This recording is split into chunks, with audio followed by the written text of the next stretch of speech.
ሰላም እንዴት ናችሁ?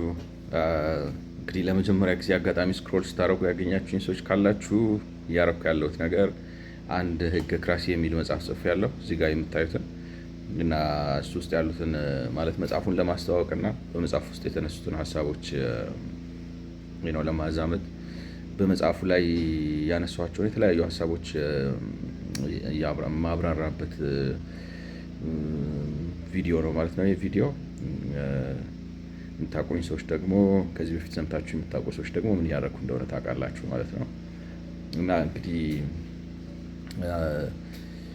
ስለ መጽሐፉ ምናምን ዝርዝሩን ልተወው እና በተለያዩ ቪዲዮዎች ብዙ ስላልኩበት እና ጊዜውን ደግሞ በአግባቡን ለመጠቀም አሁን ያለሁበት አንድ ኢኮኖሚክስ የሚባል ሲሪየስ ጀምሬያለሁ። በዛ ሲሪየስ ከዛ በፊት ሌላም ነበረ። እንግዲህ ይሄኛው ሌላ አዲስ ሲሪየስ ነው ኢኮኖሚክስ የሚል እና በዚህ ሲሪየስ እንግዲህ ቀደም ብሎ ወደ 20 ቪዲዮዎች ሰርቻለሁ ማለት ነው። 20 ሰዓት የሚሆኑ ነው ከሞላ ጎደል 20 ሰዓት የሚፈጁ ቪዲዮዎች ሰርቻለሁ እና በዚህ እንግዲህ እያደረኩ ያለሁት ምንድነው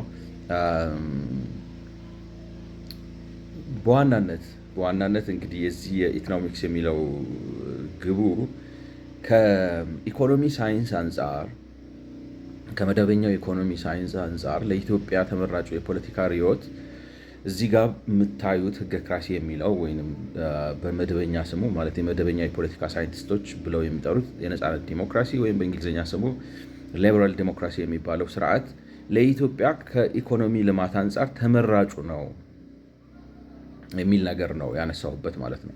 ማለት በዚህ በኢኮኖሚክስ በሚለው ሲሪየስ ማነሳው ይህንን ሀሳብ ነው እና ያንን ለማለት ግን በሀገራችን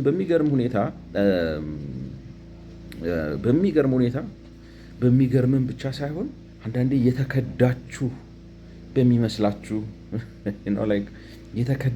በሚመስላችሁ ሁኔታ ከኃይለ ሥላሴ ጊዜ ጀምሮ እስከዛሬ ድረስ በኢትዮጵያ የፖለቲካ ስልጣን አመራር ላይ የቆዩት ሰዎች የተከተሉት የኢኮኖሚ ምንም እንኳን በትምህርት ቤት አሁን በኃይለ ሥላሴ ጊዜ ማለት የደራ የኮራ ማለት ዘመናዊ የሚባል ዩኒቨርሲቲ ነበር። ፖለቲካል ሳይንስም ኢኮኖሚክስም ሌላ በቃ በዓለም ላይ ሳይንስ ደረሰበት የሚባለውን ነገር ሳብጀክቶች የሚያስተምር ዩኒቨርሲቲ ነበር። ከዛን ጊዜ አንስቶ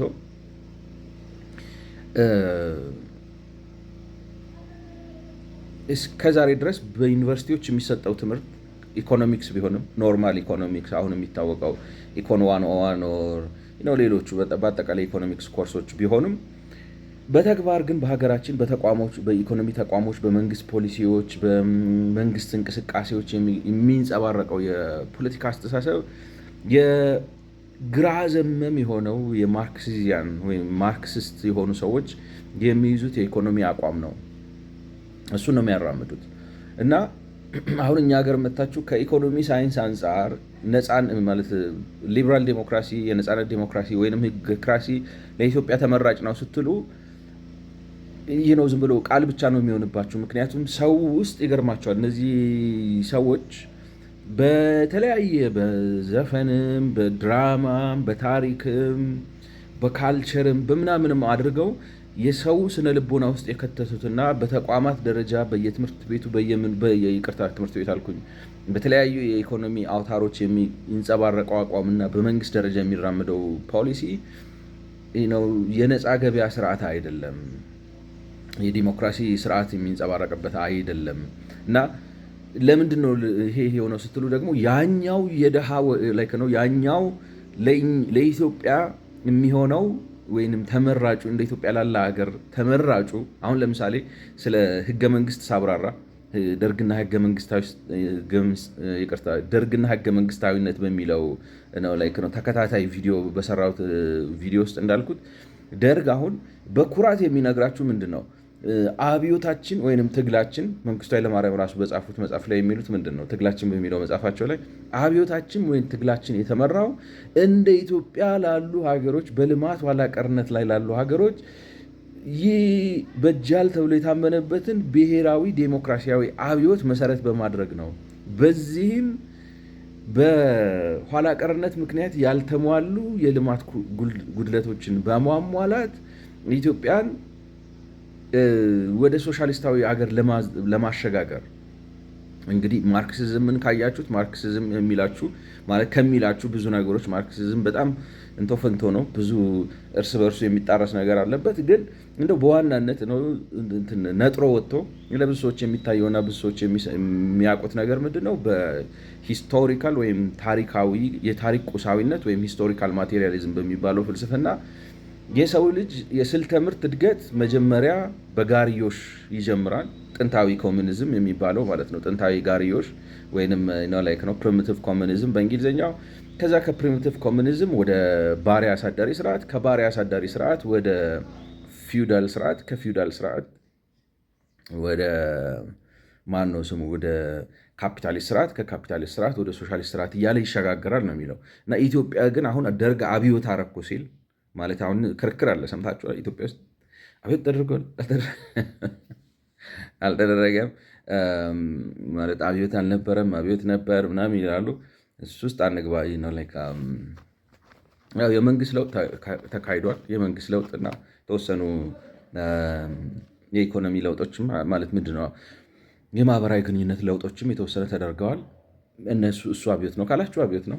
አይ ማለት ምንድን ነው ከድጡ ወደ ማጡ ከሆነ ግን አብዮት አይደለም ካላችሁ ደግሞ አብዮት አልተካሄደም ነው አይደለም። እኔ አሁን ክርክር ይካሄዳል። አብዮት ነበር አልነበረም ማለት ስትመዝኑት የተካሄደው ምንድነው? መንግስት ለውጥ ተካሂዷል። የመንግስት ስርዓት ለውጥ ተካሂዷል። መንግስት የሚዋቀርበት ዘውዳዊ ስርዓት ነበር፣ ሶሻሊስታዊ ስርዓት ሆኗል። ግን በመሰረታዊነት የመንግስት አምባገነናዊነት አልተለወጠም። በዛም በዚህ አይደለም። በኃይለ ሥላሴ መንግስት አምባገነን ነው፣ በደርግም መንግስት አምባገነን ነው። ይሄ አብዮት ነው ማለት ዝም ብሎ የቆዳ ለውጥ አድርጓል። ውስጡ ሰብስታንሱ ግን ስቲል መንግስት ጨፍጫፊ ምናምን ነው። ስለዚህ አምባገነን እንዲያውም የባሰበት ነው። ከኃይለ ሥላሴ የባሰ ነው የሆነው ደርግ። ስለዚህ አብዮት ነው ወይ እሱ? አይ ዶንት ኖ። ማህበራዊ ግንኙነት ለውጦች ተካሂደዋል። አዎ ማህበራዊ ግንኙነት ለውጦች ተካሂደዋል። ለምሳሌ ምንድነው ጭሰኛና ፊውዳል የሚባል ግንኙነት እንዳይኖር ተደርጓል። ግን ያ ካልቸራል ኢሹ ነው ነው የተወሰነች ትንሽ ኢኮኖሚክ ኤለመንት አለችው። ግን ምን ተለወጠ ገበሬው? ያኔም አመዳም ነው አሁንም አመዳም ነው። ያኔም ድሃ ነው አሁንም ድሃ ነው ነው። እስከዛሬ ከደርግ ጊዜ አንስቶ እስከዛሬ ድረስ ከ80% በላይ የሚሆነው የኢትዮጵያ ህዝብ ገበሬ ነው፣ ከእጅ ወደ አፍ የሚያርስ ገበሬ። ስለዚህ ምንድን ነው ዝም ብሎ ኮስሞቲክ የሆነ ከላይ የመቀባባት ለውጥ ተደርጓል። ያ ለውጥ ግን ሲግኒፊካንት ነው። ያን አብዮት ማለት የሚፈልግ ሰው አብዮት ተካሂዷል። አይ አልሸሹም ዞር አሉ ነው ካላችሁ ደግሞ አብዮት አልተካሄደም። ኤኒዌይ ግን አሁን እንግዲህ ማለት ደርግን እንግዲህ ስትሰሙት የሚላችሁ ምንድን ነው? የኢትዮጵያ አብዮት የተመራው በብሔራዊ ዴሞክራሲያዊ አብዮት እሳቤ ነው ይላቸዋል። ብሔራዊ ዴሞክራሲያዊ አብዮት ማለት ደግሞ ምንድን ነው? ኢትዮጵያ ኋላ ቀር ነች ማለት ኳዚም እንኳን አይደለም ማለት ነው። ነው ኢንኳየት የሆነ ገና ፍሌጅሊንግ ካፒታሊዝም። ምክንያቱም ደርግ ወደ ስልጣን ሲመጣ በኢትዮጵያ ውስጥ ተወረሰ የተባለው ሀብት ተጠቃሎ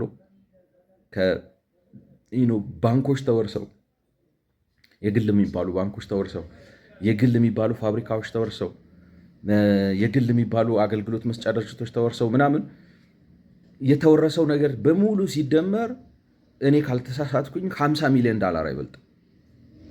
ገብቷቸዋል። ስለዚህ ነው ካፒታሊዝም ገና ማለት ምንድነው እየተነሳ የሆነ ምልክት እያሳየ የነበረበት ጊዜ ነው የነበረው እና ደርግ የሚለው ምንድን ነው? ይሄንን እንግዲህ ገና ሊነሳ ያለ ማህበረሰብ ተረክበን የመንግስት ካፒታሊዝምን መንግስት መር ማለት ስቴት ሌድ የሆነ ካፒታሊዝም አካሄደን ማህበረሰቡን ማለት መንግስት ባለሀብት የሚሰራውን ስራ እንዲሰራ ማድረግ ማለት ነው። በሌላ አማርኛ ባለሀብት ነው ካፒታሊስቱ ሊፈጥር የነበረውን ትላልቅ ነው ሀብት፣ ትላልቅ ተቋማት፣ ትላልቅ ነው መሰረተ ልማቶች፣ ትላልቅ ትምህርት ቤቶች፣ ትላልቅ ፋብሪካዎች፣ ትላልቅ ሆቴሎች፣ እነዚህ ነገሮች በሙሉ መንግስት ይፈጥርና በዛ ሂደት ማለት በአቋራጭ ሶሻሊዝም ጋር እንደርሳለን የሚል ነገር ነው። ስለዚህ በሀገራችን ዶሚናንት የሆነው የፖለቲካ የኢኮኖሚ እሳቤ ይሄ ነው።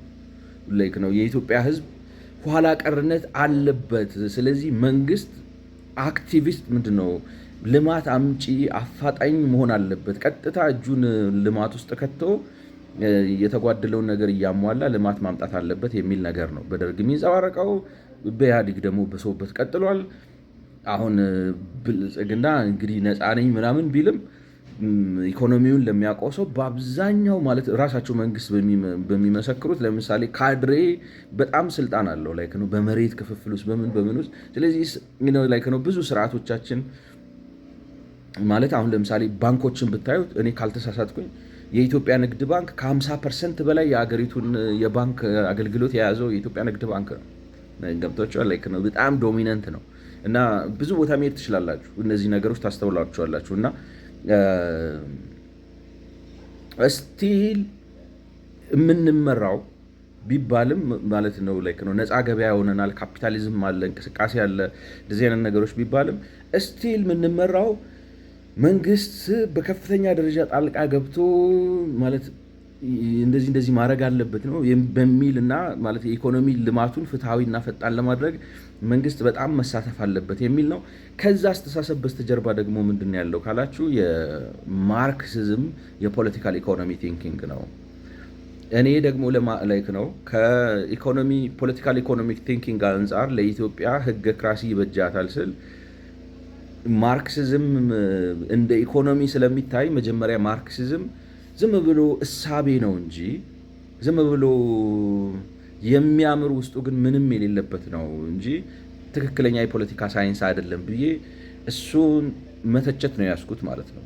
እና እሱን እንግዲህ ነው መጀመሪያ ሌበር ቴሪ ኦፍ ቫሊዩን ተቸው፣ ከዛ በኋላ ሰርፕለስ ቫሊዩ ቴሪን ተቸው። ማርክሲዝም ግን በዛ ስለማያቆም ማለት የፕሮፓጋንዳ ጦርነት ስለሚያደርግ ፕሮፓጋንዳውንም ማለት ከፕሮፓጋንዳ አንጻር ማርክስ ምክንያቱም ፕሮፓጋንዳ ኃይሉ ምን መሰላችሁ? ስሜት የሚኮረኩሩ ነገሮችን በመናገር እንዳታስቡ ነው የሚያደርጋችሁ። ማለት አሁን ለምሳሌ አንድ ካፒታሊስት የሆነ ቦታ ላይ ለምሳሌ አሜሪካኖች የባሪያ ጉልበት ተጠቅመዋል አይደለም። ስለዚህ የባሪያ ጉልበት ባይጠቀሙ ኖሮ ሀብታም አይሆኑም ነበር። ወይንም ሆላንዶችን ብትወስዷቸው ኢንዶኔዥያ ሄደው የሻይ እርሻ ለመጀመር ሰው ሲገሉ ነበር፣ ሰው ሲያፈናቅሉ ነበር። እንደዚህ ነገር እንደዚህ አይነት ክስተቶችን ያመጣና ካፒታሊዝም ገዳይ ነው፣ ካፒታሊዝም ባሪያ አድራጊ ነው፣ ካፒታሊዝም አውሬ ነው፣ ካፒታሊዝም የሰውነት ባህሪ የለውም፣ በዚህ ገብቶ በዚህ ወጥቶ ብሎ የተለያየ ትችት አምጥቶ ላይክ ነው ሎጂካሊ እንዳታስቡ አእምሯችሁን ይጋርድባችኋል ማለት ነው። ስለዚህ የማርክሲዝምን የካርል ማርክስን ፕሮፓጋንዳ ነው ፕሮፓጋንዳውን ከማሳየተኝና ፕሮፓጋንዳው ልክ አይደለም ከማለቴ በፊት መጀመሪያ አንድ በኢኮኖሚ ስርዓት ላይ የሚቀርብ ትችትን ከፕሮፓጋንዳው አንጻር ለመመርመርና የራሳችሁን አቋም ለመያዝ እንትን ያስፈልጋል፣ ፓራዳይም ያስፈልጋል ነው ያልኩት። እንደ ፓራዳይም እንግዲህ ቃሉን ለመተርጎም ታግዬ ይመስለኛል ማለት በተለያየ እርዳታ ቢሆን አሁን የደረስኩበት ጥሩ ትርጉም ፍኖተ እሳቤ የሚል ነው። አንድ የራሳችን ፍኖተ እሳቤ ያስፈልገናል የሚል ነገር ላይ ነው የደረስነው። ምክንያቱም ወዴት እንደምትሄድ ካላወቅ ይባላል አይደለ? መንገዶች ሁሉ ይወስዱሃል። ምክንያቱም አሁን ተነስቼ አንድ እቅድ ከሌለኝ ወደዚህ ቦታ ነው መሄድ የምፈልገው ካልኩኝ በሁሉም አቅጣጫ መንገድ አለ። ገብቶችኋል? ወዴትም መሄድ ይችላሉ። ስለዚህ ምን ያስፈልጋል? መጀመሪያ ፍኖተ እሳቤ ያስፈልጋል። ወዴት ነው መሄድ የምፈልገው?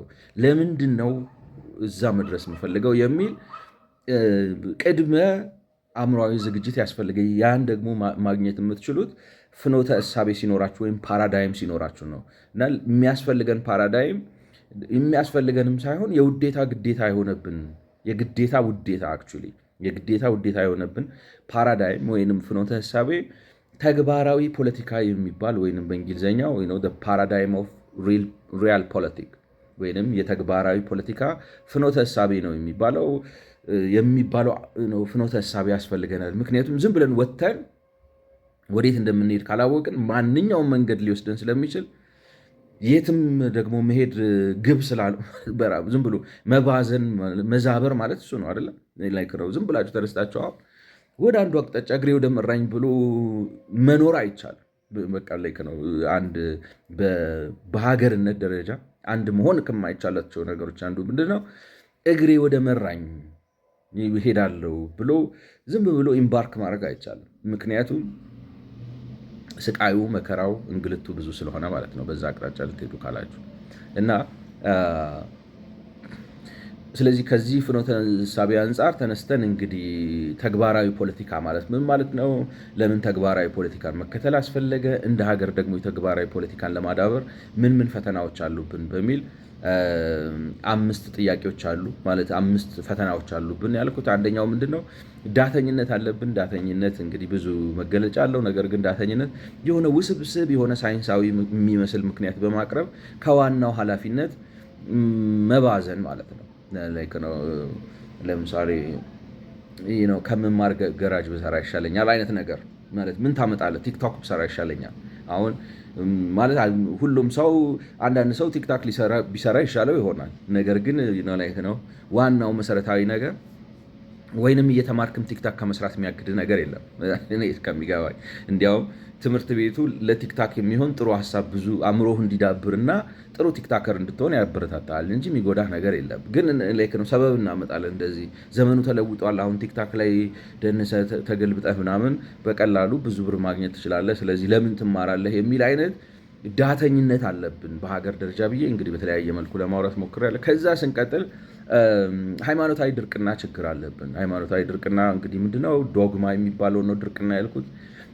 ማለት ሃይማኖታዊ መልክ ያላቸው ነገር ግን ከስራ ባህል አንጻር የስራ ባህላችንን የሚያዳክሙና የሚያጠፉ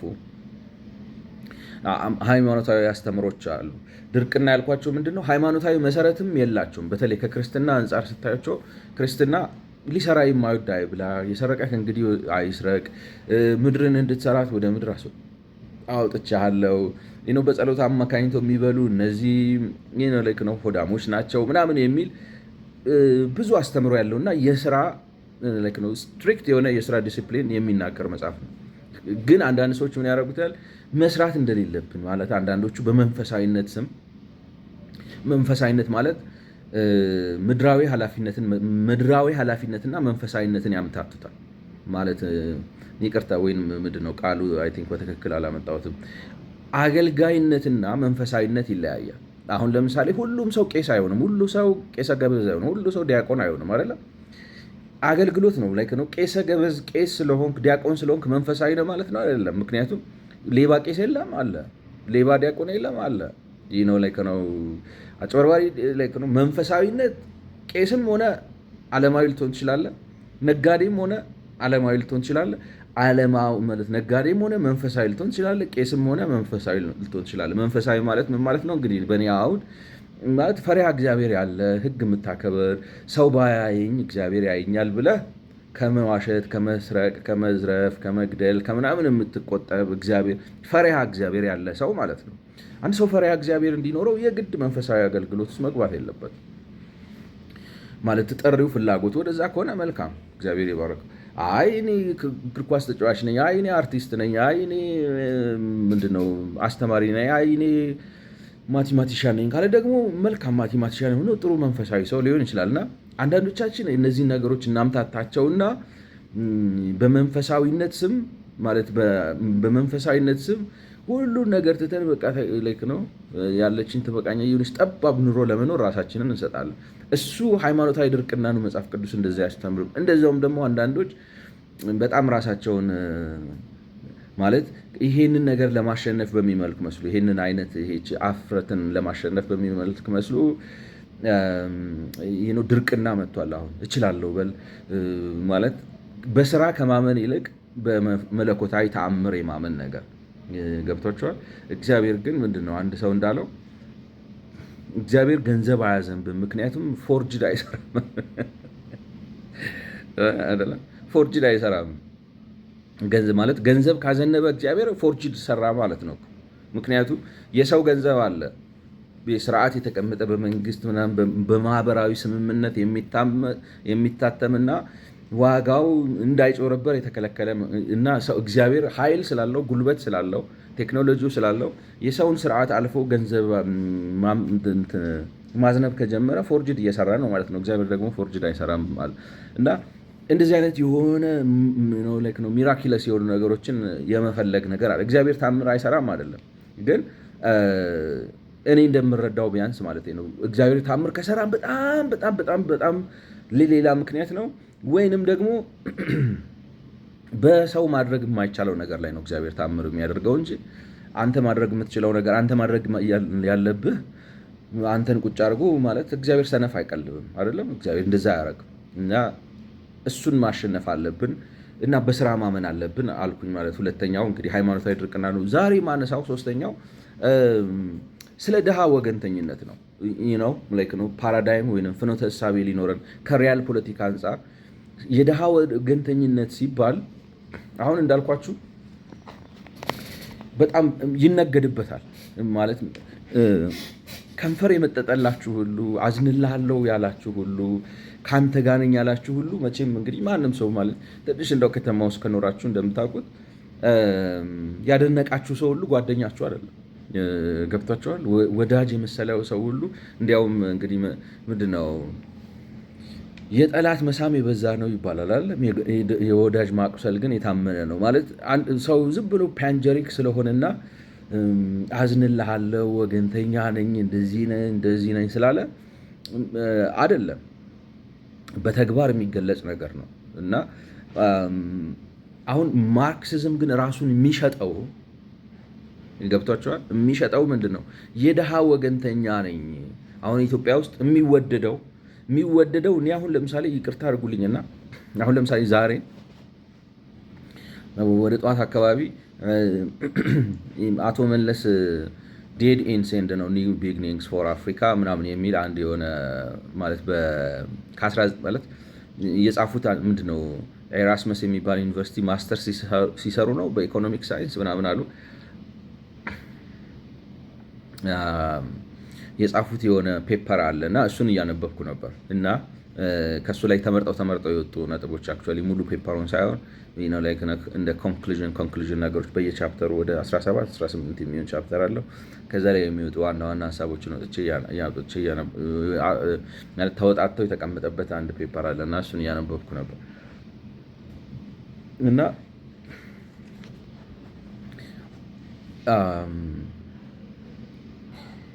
አሁን እዛ ፔፐር ላይም በሉት እንትንም በሉት በኃይለ ሥላሴም ጊዜ በሉት በደርግም ጊዜ በሉት የሚሏችሁ ምንድን ነው?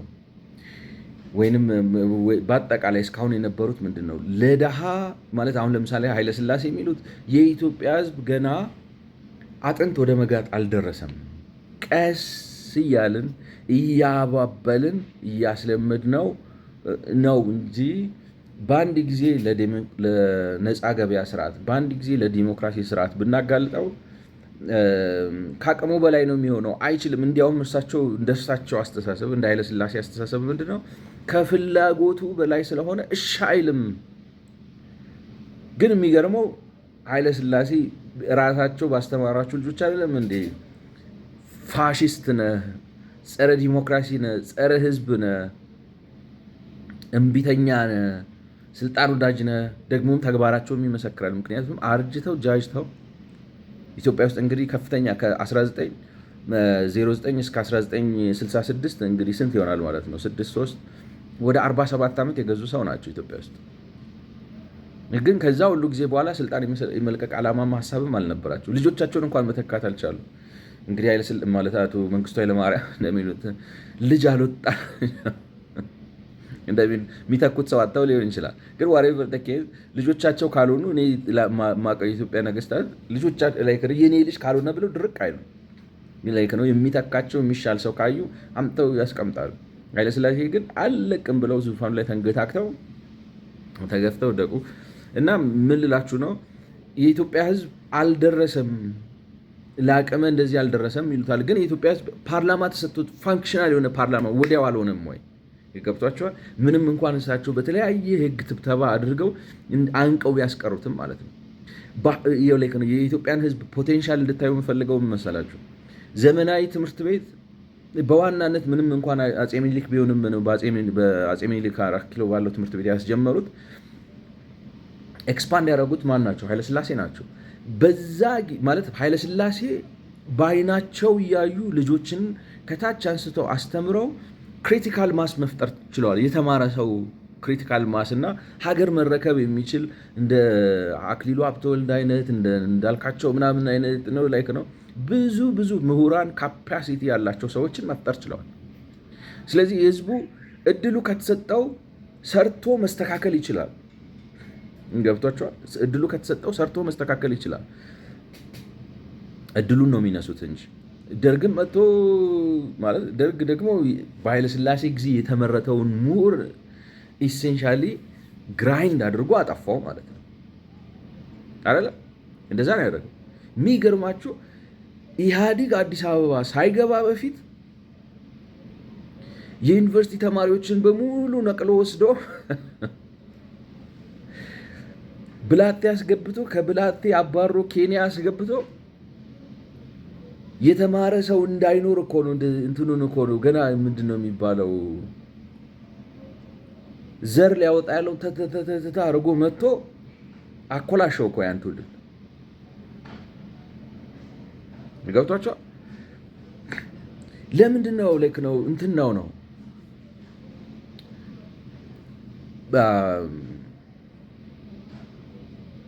ኤኒዌይ ሌላ ነገር ግን ምን ልላችሁ ነው፣ አቅም ነበረው ህዝቡ። እድሉን ከሰጣችሁት አቅም ከሰጣችሁት ሰርቶ ራሱን ለመቻልና አንድ ቦታ ላይ ለመድረስ ፍላጎቱም አቅሙም ጥረቱም አለው፣ ታይቷል በተግባር። እነዚህ የስልጣን ቀበኞቹ ግን ሁሉም ነው የምላችሁ እንዳይነሳ ማለት በቃ ይዘምቱበታል እኮ ነው የምላችሁ፣ ይዘምቱበታል። ግን ያንን የሚዘምቱበት በምን ስም ነው? ለህዝብ ወገንተኝነት በሚል ስም ነው። ለህዝብ ወገንተኝነት ማለት ለድሃ ወገንተኝነት ማለት ኢትዮጵያ የምሁራን ብቻ ሀገር አይደለችም፣ የገበሬ ሀገር ነች፣ የሰራተኛ ሀገር ነች፣ የወታደር ሀገር ነች። ምሁራኑ ላይክ ነው። አንዳንድ ጊዜ አሁን አቶ መለሰን ሲሉ ሰምታችሁ የምታውቁ ከሆነ በከተማ የሚደረገው ነውጥ በሻይ ሲኒ ውስጥ እንደሚደረግ ማዕበል ነው። ስለዚህ ቢበዛ ጠረጴዛ ላይ ፈሶ እዛው አካባቢ የሆነ ሰው ላይ ፈሶ ቢያቃጠል ነው። በገጠር የሚነሳው አመፅና ነውጥ ግን ነው ላይክ ነው ሀገር አቀፍ የሆነ ማህበር ነው። ስለዚህ ከተማ ውስጥ ነውጥ ተነሳ አልተነሳ ላይክ ነው እኛ አይገድንም፣ እኛ ፈንዳሜንታሊ የገበሬ ፓርቲ ነን አይነት ነገር ይሏቸዋል። አሁን እዚህ ውስጥ ያለው እሳቤ ምን መሰላችሁ? የህዝብ ወገንተኛ ነን፣ ለህዝብ ማለት እንትን እሽሩሩ ባይነን፣ የህዝብ እሽሩሩ ባይነን ነው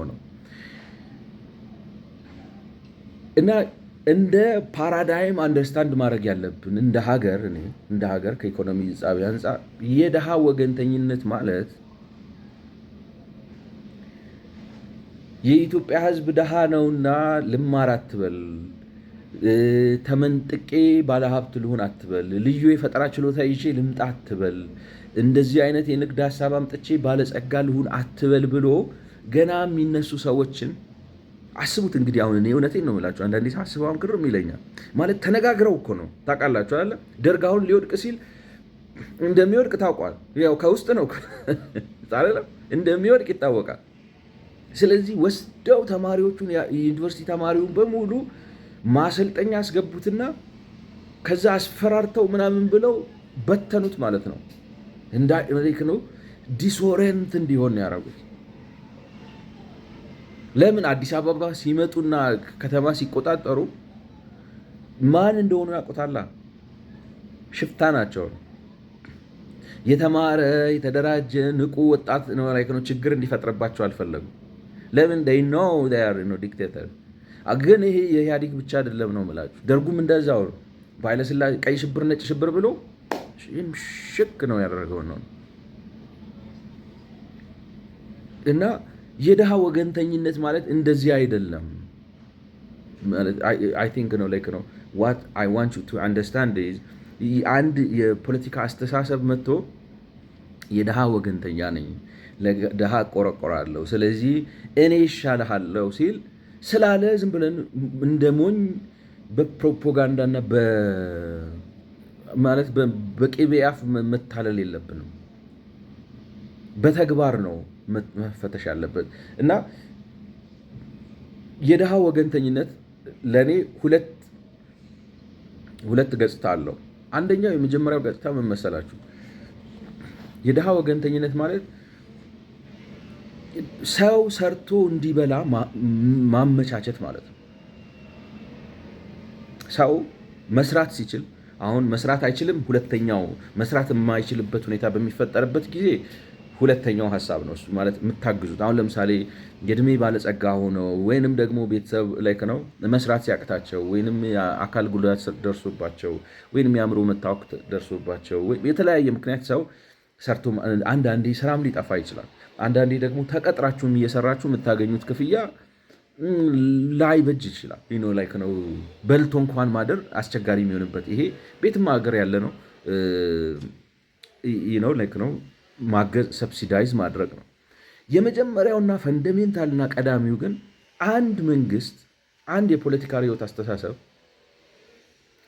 እንደ ተግባራዊ ፖለቲካ ፍኖተ እሳቤ ወይንም እንደ ሪያል ፖለቲክ ፓራዳይም አንድ ርዕዮተ ዓለም የድሃ ወገንተኝነቱ የሚታወቀው ሰዎች ለመስራት ሲነሱ ሀሳብ ሲያመነጩ ላይክ ነው መስራት የሚችሉበት ተቀጥረውም ለመስራት ይፈልጉ ወይንም ደግሞ ተቀጥሬ አልሰራም በራሴ እንደዚህ አድርጌ ስራ ፈጥሬ ተበድሬ ይሄን አድርጌ ከእንትና ጋር ሽርክና ፈጥሬ ምናምን ብለው ሲነሱ ፖለቲካዊም ኢኮኖሚያዊም ጋሬጣ የለባቸውም ወይ? የድሃ ወገንተኝነት ማለት ድሃ ማለት እኮ እንትን ማለት አይደለም። ላይክ ነው ቦጥቧጭነት አይደለም ድህነት። ጡረተኝነት አይደለም ድህነት። ጡረተኝነት የሚሆነው ከአቅም በላይ ሲሆን ነው። ከአቅም በላይ ማለት አሁን እድሜ ሲያረጅ፣ የጤና መታወክ ሲያጋጥም፣ ጥራችሁ ግራችሁም ደግሞ አንዳንድ ጊዜ ኑሮ ይወደዳል፣ ሊከብድ ይችላል። ተቀጥራችሁ እየሰራችሁ የምታገኙት ደሞዝ ምንድን ነው? አሁን ለዚህ እኮ ነው ለምሳሌ የድህነት ወለል ምናምን ተብሎ ስታንዳርድ የሚወጣው ለምን መሰላችሁ? እንግዲህ በጤናማዎቹ ሀገሮች ከድህነት ወለል በታች ከሆናችሁ አንደር ኢምፕሎይመንት የሚባል ነገር ስላለ ተቀጥራችሁ እየሰራችሁ ነው። እየሰራችሁ አይደለም አለም እየሰራችሁ ነው፣ ግን የምታመጡት ገንዘብ በወቅቱ ገበያ መሰረት ከቤት ክራይ፣ ከትራንስፖርቴሽን፣ ከመሰረታዊ ፍጆታዎች አንጻር ደሞዛችሁ በቂ በማይሆንበት ጊዜ መንግስት የተለያየ ድጎማ ያደርጋል ማለት ነው። ስለዚህ የድሃ ወገንተኝነት ማለት እነዚህን ሁለት ነገሮች ሲያሟላ ነው ማለት መስራት እንዳለብን ስራ ቅንጦት እንትን አይደለም ነው። ሰውን አገርን በሙሉ ተረጂ ማድረግ ወገንተኝነት አይደለም። አሁን ለምሳሌ የኢትዮጵያን 80% ገበሬ 80% ከእጅ ወደ አፍ የሚያርስ ገበሬ አድርገህ አስቀምጠህ ከዛ እንዳይወጣ በዚህ በኩል አሁን የምላችሁ እሱን ነው። አሁን ለምሳሌ አሁን ያቶ መለስን እያነበብኩ ነበር። ድሃውን 80% ገበሬው ከ80%ነት ዝቅ እንዳይል በዚህ የተደባደበ እዛው እያስቀመጠ ገብቷቸዋል። እዛው እያስረገጠ ምንድን ነው በተጠበጣጠቀ እርሻ። አሁን ዶክተር ብርሃኑ መጀመሪያ ሲቃወም ነበር። አሁን ግን ሁለተኛ አላነጻም ምን አድርገውት እንደው አላነጻም ብሎ ደግሞ ተዋው እና እንደዛ እያልክ አይደለም። የድሃ ወገንተኝነት ማለት በስራ በውድድር ማመን ማለት ነው። ይሄንን ማንም ሰው እንዳታላችሁ ማለት በስራ በውድድር አሁን ምን አለ መሰላችሁ የተረጅነት ስነ ልቦና እንደው ምን አርግ ማለት ጭካኔ አይደለም። እንዴት ብዬ እንደምናለክ ነው። ጭካኔ አይደለም። ሰርተህ ደር ማለት ገብቷቸዋል። ጭካኔ አይደለም። ለድሃ ለማዘን አይደለም። ግዴለሽነት አይደለም። ተወዳደር፣ በውድድር አሸንፈህ የሚደረስበት ደረጃ ድረስ። ሀብታም ለመሆን ከመጣ የፈለክበት ድረስ ሀብታሙን ብሎ ሰዎችን መልቀቅ ጭካኔ አይደለም ማለት ድሃን መርሳት አይደለም።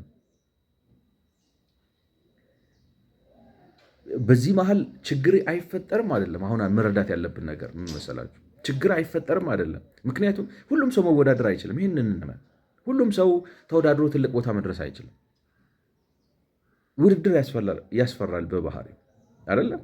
ማን ይጠላል? አሁን ውድድር ባይኖር ተነስተህ ገብቷችኋል። ጠዋት ዝም ብለን ስልካችንን አንስተን እስኪ 50 ሺህ ብር አካውንት ላይ ያስገባልኝ እያልን ራሱ ስልኩ 50 ሺህ ብር እያስገባ ከዛ ወጥተን ቢሆን ሁላችንም ደስ ባለን ነበር። ግን እውነታው አንድ ነገር ላንብብላችሁ። ባለፈው ዝም ብዬ ካላውዱ ጠቅሼዋለሁ። ግን አሁን ካርል ማርክስ ራሱ ስለ ስራ ምን ይላል መሰላችሁ?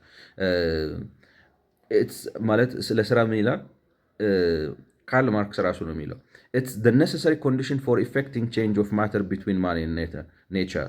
በሰዎችና በተፈጥሮ መካከል ማለት ሰው ጥበቡን ችሎታውን ምናምን ተጠቅሞ ቁስን ባህሪውን ይቀይራል። እንደዛ አድርገን አይደለም። አሁን ለምሳሌ ከመሬት ውስጥ ቆፍረን ወርቅ አውጥተን ከዛ በኋላ አቅልጠን የሆነ ቅርጽ አድርገን ቀለበት አድርገን እናደርገዋለን። ይህ ነው ላይክ ነው ስራ ወይንም ደግሞ እርሻውን አርሰን እህል ዘርተን ከዛ አብቅለን ይህ ነው ላይክ ነው። ብዙ ለውጦች ተካሂደው ከዛ በኋላ መከር ሰብስበን ተፈጭቶ ተለቅሞ ምናምን ተብሎ ነው ላይክ ነው ተበስሎ ምግብ ተደርጎ ላይክ ነው ቁሱን ትለውጡታላችሁና ስራ ይሄን ያደርጋል እያለ ነው። ኢትስ ዘ ኤቨርላስቲንግ ኔቸር ኢምፖዝድ ኮንዲሽን ኦፍ ሂውማን ኤግዚስተንስ ማለት ዘላለማዊ የሆነ ኤቨርላስቲንግ ዘላለማዊ የሆነ የተፈጥሮ ልጅ በሰው ላይ ያስቀመጠው ማለት በሰው ሂውማን ኤግዚስተንስ ላይ የተቀመጠ ወይንም የተጫነ ግዴታ ነው። and is therefore independent of every social phase of existence or rather is common to every such phase ወይንም ሙሉን ላንብብላችሁ ላይ it's the everlasting nature imposed condition of human existence and is therefore independent of every social phase of existence or rather is common to every such phase እና ምን ልላችሁ እንግዲህ የዚህ ትርጉም ምንድነው? ስራ ውድድር መርጠን ያመጣነው አይደለም። እኛ በፈጠርነው ዓለም ውስጥ አንኖርም። ማለት ብር ዛፍ ላይ አይበቅልም። ክፉ ስለሆነ አይደለም፣ ስለማይበቅል ነው። እንገብቷቸው ጭካኔ አይደለም። መሬቱ ካልታረሰ እህል አያበቅልም። ፍራፍሬ ለቅመ መብላት ወይ እንትንን ልብስን ጥለህ ዱር ውስጥ መግባት አለበት። ዱር ውስጥም ገብተህ ደግሞ ይገርምሃል፣ እንደፈለግህ ሆኖ አታገኘውም። አንዳንዴ አይበስልም፣ አንዳንዴ አይሆንም ነው። ወደን አይደለም ተሰብስበን ከተማ ውስጥ የምንኖረው። ወደን አይደለም ጠዋት ተነስተን ሮጠን ተሯሩጠን ማታ ገብተን እንደገና ደግሞ ነገ ጠዋት የምንነሳው። ስለዚህ እንድንሰራ መገደድ ይሄ ተፈጥሮ ያመጣብን ግዴታ፣ እንድንወዳደር መገደድ እኛ የፈለሰፍነው ነገር አይደለም። ጨካኝ ስለሆንን፣ አውሬ ስለሆንን፣ ኢንዲቪጁዋሊስት ስለሆንን ምናምን ያመጣነው ነገር አይደለም። ስንፈጠር አንዳንድ ሆነን ነው የተፈጠርነው። የራሳችን አእምሮ፣ የራሳችን ችሎታ፣ የራሳችን ፍላጎት፣ የራሳችን አቅም ምናምን ተላብሰን ነው። we didn't bring this thing እኛ ላመጣ ነው። እኛም ልንቀይረው አንችልም። እኔ ውስጥ ያለውን ችሎታ አውጥቼ ሌላ ውስጥ ልከተው አልችልም። ሌላ ሰውም እሱ ውስጥ ያለውን ችሎታ አውጥቶ ነው ሊከተው አይችልም። ሊያነሳ ላይክ ነው በቃ we are individual። ምን እናርገው? ይሄንን መቀበል እና ስራ ግዴታ ነው። መኖር ከፈለክ መሻሻል ከፈለክ ወይ መቻል አለብህ ወይ መታዘዝ አለብህ። ከሁለት አንዱ ነው። ምርጫ የለም እኮ ገብቷችሁ። ከቻለ ማለት ፐርፌክት ስርዓት ማለት ጥሩ ስርዓት የሚባለው እንደኔ ስትችል ጥለ ገንጥለ ወጥተህ የፈለክበት እንድደርስ የሚፈቅድልህ፣ ሳትችል ደግሞ ሌላው ሰው ቀጥሮ ሲያዝ እሺ ብለህ ታዘህ የምትታዘዘውን ሰርተህ የሚያስፈልገን ገቢ እንድታገኝ የሚያስችል ሲሆን ነው ለኔ ይገብቷቸዋል። ትክክለኛው የድሃ ወገንተኝነት ይሄ ነው እንጂ የድሃ ወገንተኝነት ማለት ገበሬውን ለመጠበቅ ከውድድር በሚል ሰራተኛውን ከባለሀብቱ ለመጠበቅ በሚል ባለሀብት ገና ሀሳብ ሲያመጣ አናቱን ገና የንግድ እንቅስቃሴ ሲጀመር መንግስት ካላደራጀው አይሆንም ብሎ አናቱን ሰዎችን በሙሉ መንግስት ካላደራጀ፣ ሰዎችን በሙሉ እንደዚህ አድርጎ ወጣቱን መንግስት ካላደራጀ፣ ገበሬውን መንግስት ካላደራጀ፣ ትልልቅ የልማት አውታሮችን መንግስት ካልተቆጣጠረ፣ ለምን ለድሃው ሲባል ነው የሚሏችሁ አይደለም ነው። ግን ይሄ በድሃ ስም እንደሚባል ምንድነው በልጅ አሳቦ ይበላሉ አንጉቶ የሚባለው ነገር አለ። በድሃው አሳቦ ራስን የመቀለብ ራስን የማፋፋት ነገር ነው እንጂ የድሃ ወገንተኝነት አይደለም። የድሃ ወገንተኝነት ዩ ሃቭ ቱ ሌት ሂም እንዲወዳደር መፍቀድ አለብህ ሳይሆን እውነታውን። አሁን ለምሳሌ አንድ ሰው እውነቱን ካልነገራችሁ ወዳጃችሁ ነው? እኔ አይመስለኝም። የእናንተ አዛኝ ነው አይደለም። ትምህርት ማለት እንዲሳካልህ ከፈለግ መሮጥ አለብህ፣ ጤንነትን መጠበቅ አለብህ፣ ማንበብ አለብህ፣ መስራት አለብህ፣ መትጋት አለብህ። ማንም ሊደርስልህ አይችልም። አይ ያ ግን ደግሞ ሁሌ ሪያሊቲ አይደለም። አንዳንዴ እንዳልኳችሁ ላይ ነው። ከዚህ ይሄ ፈረንጆች ሴፍቲ ኔት የሚሉት አለ። ይሄ ማህበራዊ ሴፍቲ ኔቱ ከተቋቋመ በኋላ ምንድነው ከደህንነት መረቡ ሾልኮ የሚወድቅ ሰው አይጠፋም። በጤና መታወክ፣ አንዳንዴ በችሎታ ማነስ፣ አንዳንዴ ነው ላይ ነው በገበያ መዛባት፣ በተለያየ ምክንያት ሲሆን ያን ጊዜ የምትችለውን እገዛ ታደርጋለህ። ግን ፈንደሜንታል የድሃ ወገንተኝነት ማለት ይሄ ነው። ስለዚህ የመጀመሪያ ፓራዳይም እንደ ሀገር መለወጥ ያለብን ወገንተኝነት፣ መንግስት የህዝብ ወገንተኛ ከሆነ ወገንተኝነቱ የሚገለጸው ህግ በማስከበር ነው። ራሱን ነጋዴ በማድረግ አይደለም። ራሱን አልሚ በማድረግ አይደለም። ዜጎች በህግ አግባብ ሰርተው ተወዳድረው በነፃነት ሀብታም ሆነው መኖር እንዲችሉ መፍቀድ ነው።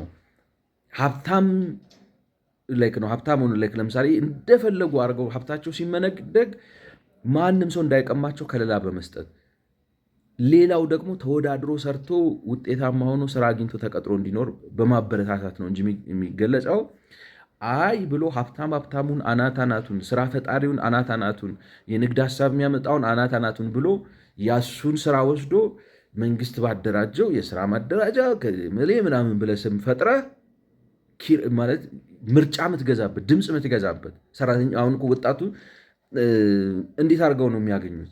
ምንድን ነው የሚባለው? አሁን ምንድን ነው የሰማሁት? እኔ መንግስት መስሪያ ቤት ሰርቼ ስለማውቅ ለፓርቲ ያዋጡ ይባላሉ። የመንግስት ሰራተኛ ከሆናችሁ ስልጣን ላይ ላለው የመንግስት ፓርቲ የፓርቲ አልፈልግም እንኳን ማለት አትችሉም ማለት። ያ ማለት ምን ማለት ነው? መንግስት መስሪያ ቤት መቀጠር ከፈለግ የገዢው ፓርቲ አባል መሆን አለብህ ማለት ነው። እንዴት አይነት በጣም ነው። ሀገራችሁ አይደለም ነው። እና የድሃ ወገንተኝነት እንደ ሀገር እኛ ማመን ያለብን ነገር ወገንተኛ የኛ ወገንተኛ የሚሆነው መንግስት ወይንም መንግስትን ተው አስተሳሰቡ ወገንተኝነት ማለት ምን ማለት ነው? ሰርተን ማደር እንዳለብን የሚያስረዳን እና ሰርተን ለማደር ስንነሳ ደግሞ መብታችንን ማስከበር ነው እንጂ የድሃ ወገንተኝነት ነው ለገበሬው ሲባል ነው ብሎ የከተማውን ህዝብ በኑሮ ውድነት ማዝበጥ አይደለም። ቀና እንዳይል እኮ ነው፣ ገና እንዳይተነፍስ በኑሮ ውድነት፣ በቤት ክራይ ውድነት፣ በአስቤዛ ውድነት በምናምን የከተማ ህዝብ መተንፈስ እንዲያቅተው ማድረግ አይደለም። ለምን ምን ታመጣለህ አንተ የሻይ ውስጥ ማዕበል ነህ በሚል አይደለም። ወጣቶች በትምህርት ሲንቀሳቀሱ የሆነ ነገር አድርጎ የትምህርት እንቅስቃሴውን ማዳፈን አይደለም። ለምን እነዚህ ሊቃን ስለሆኑ ምሁራን ስለሆኑ ሀሳብ ይዘው ሲመጡ ራሳቸውን ነው የሚያበለጽጉት። እኛ ግን የምንፈልገው 8ኛ ክፍል ድረስ የተማረ ነው። ምክንያቱም የኢትዮጵያ ገበሬ የሚሞተው የሚራበው የሚታረዘው እንግሊዝ ጨው በጥብጦ መጠጣት ስለማይችል ነው። እንደዚህ ነው እና እኛ የምንፈልገው እስከ 8ኛ ክፍል ብቻ የተማረ ነው ብለህ የምርምርን የትምህርትን የእድገትን እንትን በመምታት አይደለም። ይሄ አይደለም የድሃ ወገንተኝነት። ባለፈው አይዶን ነው ስለ አሜሪካን ድሪም ነግሬያችሁ ነበር። ማለት አሜሪካኖች አሜሪካን ድሪም የሚባል ነገር አለ። አሜሪካን ድሪም ምንድን ነው የሚሏችሁ? ምን ያህል ፕራግማቲክ እንደሆነ ነው። ላይክ ነው አሜሪካ ውስጥ ከገባ ማለት ህጋዊ ሆነ ከገባህ በተለይ ህጋዊ ሆነ ከገባህና እዛ ሀገር መኖር ከጀመርክ የመኖሪያ ፍቃድ ካገኘ አሜሪካን ድሪም ምንድን ነው? ዘርህ ምንም ይሁን ቋንቋህ ምንም ይሁን የቆዳ ቀለምህ ምንም ይሁን የምትከተለው ሃይማኖት ምንም ይሁን ብቻ ሰው ከሆንክ ማለት የስራ እድል ታገኛለህ። ዳትስ አሜሪካን ድሪም። አሜሪካ መጥተህ ጤናማ ከሆንክ ኦፍኮርስ አሁን ለምሳሌ እግዚአብሔር አይደሉም እንዳትታመም ሊያረቁ አይችሉም። የጤና ሽፋን አገልግሎት ይሰጠዋል። እና ድሪሙን ነው የምላችሁ። አሁን እንዳልኳችሁ ባለፈው እንዳልኩት ድሪሙ ተሳክቷል ወይ አልተሳካም ወይ ኢዝት ስቲል አላይቭ ወይ ሞቷል ወይ ራሳቸውን ይመዝኑታል። በዛ ድሪም መሰረት አሜሪካኖች ራሳቸው የሚመዝኑት ምንድን ነው? በድሪሙ መሰረት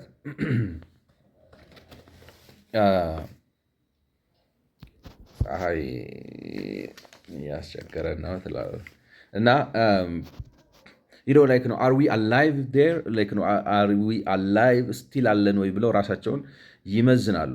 እና የሚመዝኑት በምን መሰላችሁ? ስራ ሰርተህ በተለይ ታታሪ ትጉ ሰው ከሆንክ ወይም በዝቅተኛው የክፍያ መጠን ሚኒመም ዌጅ የሚባለው አለ። በሚኒመም ዌጅ እየሰራ በልተህ ጠጥተህ ቤት ኖሮ መለስ ያለችን ብትሆን መኪና እየነዳህ መኖር ትችላለህ ወይ ነው። ገብቷቸዋል። የአሜሪካውን ድሪም ፈንዳሜንታሉ ምንድን ነው የሚባለው? ቤዚክሱ ዋናው ነገር የሚመዘነው በሱ ነው። ድሪሙ አላይቭ ነው ወይ ሰስተነብል ነው ወይ የሚባለው ወጥተህ ማለት እዛ ሀገር ከገባህ በኋላ ስራ ሰርተህ ሚኒመም ዌጅን ብትሆን እየሰራህ ግን ለምሳሌ ረጅም ሰዓት እየሰራህም ቢሆን ምናምን ብለህ በልተህ ጠጥተህ ለብሰህ መኖር ትችላለህ ወይ? አፎርድ ማድረግ ትችላለህ ወይ? ላይፍ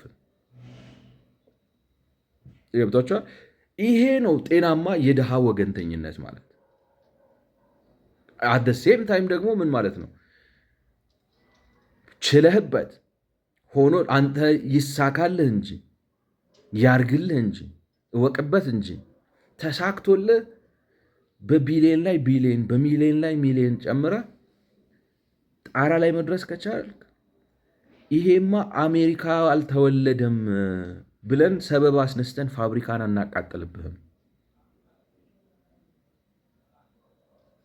አሜሪካን ላይ ነው እንትን አትሁን እንጂ የፎሬን ኤጀንት ሆነ የውጭ ሰላይ ሆነ ሌላ ነገር እሱ ደህንነት ነው ነው ገብቷቸዋል። ይሄ የሴኪሪቲ እሹ ነው። ግን ከየትምና ማንም ሁን አሜሪካ ውስጥ ገብተህ ልዩ ችሎታ ኖረህ እውቀት ኖረህ ጥበብ ኖረህ ሰርተህ አንድ ቦታ ላይ መድረስ የምትችል ከሆነ ዊ ዊል ፕሮቴክት ዩ። ሀብትህ ይጠበቃል። እንደ ሀብት ነው። አንተ ራስን እንደ ሀብት ነው የምናይ። እንደ ሀገራዊ ሀብት አይተን እንንከባከባለን ማለት ነው። የድሃ ወገንተኝነት ይሄ ነው እንጂ የድሃ ወገንተኝነት ማለት ለድሃው ገበሬ ስል የኢትዮጵያን ቴሌ አንገቱን አንቄ ያለቅም ማለት አይደለም። ለምን እንደሱ አድርጌ ኤሌክትሪክ ምንድን ነው መንገድ ከቴሌ በማገኘው ብር አምጥቼ መንገድ ሰራለሁ ምናምን፣ እሱ አይደለም። እሱ ለራስህ ነው፣ ለራስህ ልትሰርቅ ልትበላ ነው እንጂ ለገበሬው ስላሰብክ አይደለም። እና ይህ ነው ላይክ ነው እንግዲህ ከዚህ በኋላ ላይክ ነው የሚቀጥለውን ፖይንት ለሚቀጥለው ለብቻው ላድርገው። ስለዚህ ሶስተኛው ጥያቄ የድሃ ወገንተኝነት ምንድን ነው የሚባለውን ነገር በፓራዳይም ደረጃ ተግዳሮት ያለብን ምንድን ነው? የድሃ ወገንተኝነት ሲባል ከንፈር መጣጭነት ወይንም ደግሞ ለድሃ ወገንተኝነት ሲባል ባለሀብትን መምታት፣ የልማት ድርጅቶችን በመንግስት ቁጥጥር ስር ማስገባት ነው፣ ቴሌን መቆጣጠር፣ አየር መንገድን መቆጣጠር፣ ባንኮቹን መያዝ ምናምን አይደለም።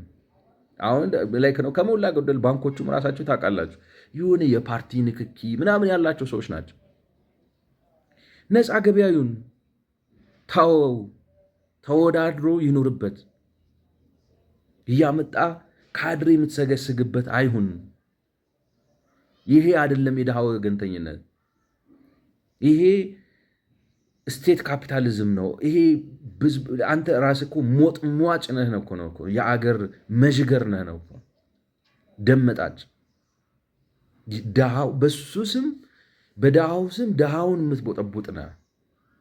ትክክለኛ የድሃው ወገንተኝነት ግን ኢትዮጵያ ውስጥ ጤና ያለው ሰው ሰርቶ ቢያንስ የትኛውም ከተማ ውስጥ የትኛውም አካባቢ ላይ ጠዋት ወጥቶ ስራ ማለት እንዲህ ስላቸው አሁን ለምሳሌ 0% የስራ አጥነት ቁጥር ያለበት ሀገር የለም። ግን እንደኛ ሀገር መሆን የለበትም። እኛ ሀገር እኮ ኑር ላይክ ነው እንትኑ አይደለም እኮ ተቸገርኩ የሚላችሁ ምንድን ነው የሚባለው? አሁን ለምሳሌ ያልተማረው ትምህርት ምንድን ነው ድሮ እንደሚቀለደው 4ኛ ክፍል ቢራቢሮ ያዝ ለሳይንስ ፕሮጀክት ተብሎ ከክፍል አልተመለስኩም ምናምን እንደሚለው አይነት ሰው አይደለም ማለት ከ4ኛ ክፍል አቋርጦ የወጣው ምናምን እኮ አይደለም የሚቸገረው እኮ እኛ ሀገር። አሁን የሚቸገረው ስላችሁ ደግሞ ችግሩ የተማረው ሰው ቤዚክስ እኮ ነን የሚቸግረን። ቤዚክሱ የተማረው ሰው በቃ በደንብ ማስተርስ ያለው ዲግሪ ያለው ምናምን ያለው ሰው መሰረታዊው አንድ ክፍል ቤት ተከራይቶ ጥሩ ቤት ተከራይቶ መኖር ፈተና፣ ትራንስፖርት የማግኘት ፈተና፣ በስነ ስርዓት በልቶ የማደር ፈተና። እንዴት ከ100 ዓመት የስልጣኔ ጉዞ በኋላ እንደዚህ አይነት ፈተና ውስጥ እንሆናለን? እና እንዴት ይህንን የድሃ ወገንተኝነት እንለዋለን? አይደለም ነው የድሃ ወገንተኝነት ሪል የድሃ ወገንተኝነት የስራ ላይክ ነው ኦፖርቹኒቲ ያለበት ሀገር ማድረግ ነው ሀገርን እንጂ ኦፖርቹኒቲ ውድድር አይችልም፣ ይጎዳል፣ እኔ በማንኪያ ላጉርሰው የሚል አስተሳሰብ ማውለቅ አለብን። ምክንያቱም አይሆንም ነው የምላችሁ። ለምን መሰላችሁ? እኛን ውድድርን፣ ስራን አሁን ማርክስን ራሱ ጠቅሼ እንዳልኳችሁ እኛ ያመጣነው ነገር አይደለም፣ እኛ አልፈጠርነውም። በቃ ተፈጥሮ አድርጎ የፈጠረን ነው። ካልተሰራ አይበላም። ካልተወዳደርን አንኖርም። ተወዳድረን ማለት የአሸናፊው እንዲያሸንፍ ካልተፈቀደለት ተያይዘን ማለቃችን ነው። ለምሳሌ አሁን ኢትዮጵያ ውስጥ አደገኛ ሀብታም ገበሬዎች ተነስተው ግብርናውን ቢቆጣጠሩት ገበሬው ይከስራል። ገብቷቸዋል። ግን ያንን ፍራቻ መቆም አትችልም። ገበሬውን እንዳትነኩት ብለህ 80% እስከ ዛሬ ገበሬ አድርገን እንዴት መኖር እንችላለን? ማሰብ ያስፈልጋልና ድህነትን ምንድን ነው የሚባለው? የድሃ ወገንተኝነት ማለት ይሄ አይደለም። የመጀመሪያው ነገር ማለት ነው። ሁለተኛ ማለት ስለዚህ ይሄ አይደለም። ስለዚህ ምን ማለት ነው? ኦፖርቹኒቲ ሰው ለመስራት ከፈለገ ለመጣር ከፈለገ ሀገሪቱን ማለት የመጨረሻ አሁን ከ4ኛ ክፍል ቢራቢሮ ይዛለሁ ብሎ በዛ ወጥቶ ያልተመለሰው ልጅ እሱ በቃ ትምህርት አይሆነኝም ብሎ ሊተወው ይችላል፣ መብቱን። ነገር ግን ችግር የለብኝም ሹፍርናም እሰራለሁ ወይ ያገኘሁትን ስራ ማንኛውንም ስራ ሰርቼ ራሴን እችላለሁ ብሎ ከመጣ ያንን ስራ ለመስራት ማለት መቅለል አለበት ሀገሩ። ስራውን ለማግኘት መቅለል አለበት። ስራውን አግኝቶ ደግሞ ሲሰራ የሚያገኘው ገንዘብ ሊያኖረው ይገባል ማለት አያንድላቅ። ግን ጥሩ የተመጣጠነ ምግብ አብልቶ ጥሩ አልጋ ላይ አስተኝቶ ገብቷቸው ቤዚክሱን ሰስቴናንሱን ማስቻል አለበት አገራችን ባለችበት የኢኮኖሚ ደረጃ። አሁን ለምሳሌ በኢትዮጵያ ውስጥ አንድ ሰው በስነ ስርዓት ቁርሱን፣ ምሳውን፣ ራቱን በልቶ ወደሚሄድበት ቦታ የትራንስፖርት አድርጎ የልብስ ወጪውን የተለያዩ ነገሮችን ወጪ ላይክ ነው ይመስለኛል። አሁን ለምሳሌ ስታቲስቲክስ ኦፊስ ይህንን አውጡልን ብትሏቸው አውጥተው ይሰጧቸዋል አይደለም። ላይክ ነው ቤር ሚኒመሙ ይሄ ነው፣ በዚህ ብር አንድ ሰው ከወር እስከ ወር መኖር ይችላል ብለው ያወጡላቸው። ያንን ቤር ሚኒመም መቻል አለበት። ቤር ሚኒመም ሌላውን ተው ላይክ ነው ኢትዮጵያን ድሪም ወይም የኢትዮጵያ ህልም እሱ መሆን አለበት። አንድ ሰው ዝም ብለህ ካራቲስት ነኝ ብለህ ቤተ መንግስት በገባ አይደለም። ገብቶሃል? ይሄንን ማስቻል አለበት። በቃ ቪዥንህ ይሄ ነው መሆን ያለበት። የሀገራችን የኢትዮጵያም ህዝብ ከዚች ያነሰ ነገር አልሰማም። የፈለግከውን በል፣ ከዚህ ያነሰ ህልም አልቀበልም። ጠዋት ወጥቼ ከለፋው ከሰራው በሀገሬ ይሄንን ስጠኝ ነው፣ ይሄንን አስችል መባል አለበት ማለት ነው። ስለዚህ ለድሃው ወገንተኝነት ይሄ ነው እንጂ ለድሃው ወገንተኝነት ማለት ነጋዴ እንትን እህል ያከማቻል በሉት እንትኑን አሽግበት ዋጋ እንዳጨምር ብለህ እዚህ ጋር እንደዚህ ጻፍበት ምናምን እንደሱ አይደለም ነው። እሱ አዛኝ ቅቤ አንጓችነት ነው። አታስመስል። እንደዚህ ነገር ገብቷቸው መሸወድ የለብንም። የድሃ ወገንተኝነት ይሄ አይደለም።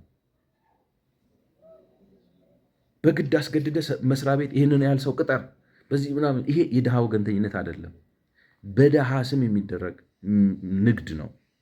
ስለዚህ እሱ ነው። ሁለተኛው የድሃ ወገንተኝነት እንዳልኳቸው እንደዚህ ሲሆንና በውድድርና በስራ ሀብት ሲፈጠር የዛን ጊዜ መንግስት እውነተኛ ከሆነ ማለት አሁን ምን መሰላችሁ፣ ትክክለኛ ዲሞክራሲ ስለሌለ፣ ትክክለኛ ምርጫ ስለሌለ፣ ትክክለኛ ተጠያቂነት ስለሌለ ሰው ተፈራርተን ነው የምንኖረው።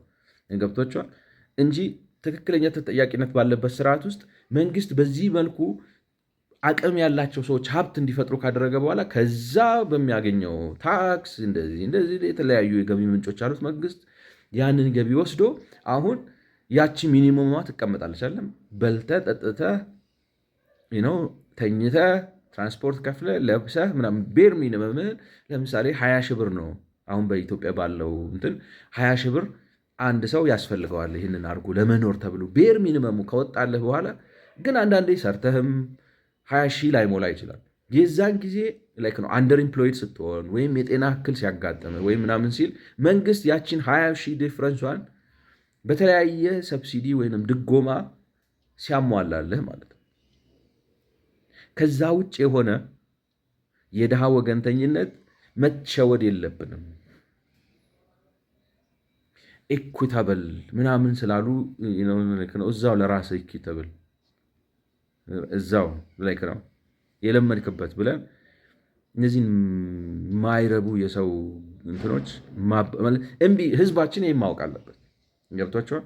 የድሃ ወገንተኝነት እኔ የሚፈልገው ባጭሩ ስደመድም የድሃ ወገንተኝነት ኢትዮጵያ ውስጥ አሁን ለምሳሌ አንድ ሰው በወር በልቶ ጠጥቶ ለብሶ ከተማ ውስጥ የሚኖር ሰው 20 ሺህ ብር ያስፈልገዋል ካልን ያለው ኢንቫይሮንመንት የ20 ሺህ ብር ስራ የሚያቀርብ መሆን አለበት። ከዛ ያን ብቻ ሳይሆን ለምሳሌ አንኤምፕሎይመንቱ ፌር መሆን አለበት።